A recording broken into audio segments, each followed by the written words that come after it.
ауылы номер 17-ші жалпы білім беретін орта мектептің 5-ші А сынып оқушысы Рашид Ақбота.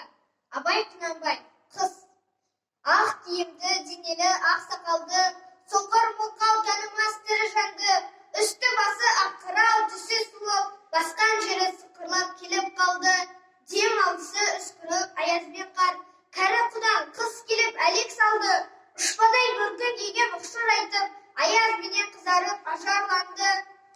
Бұлттай тасы жауып екі көзін, басын сілкісе қар жауы мазаңды алды.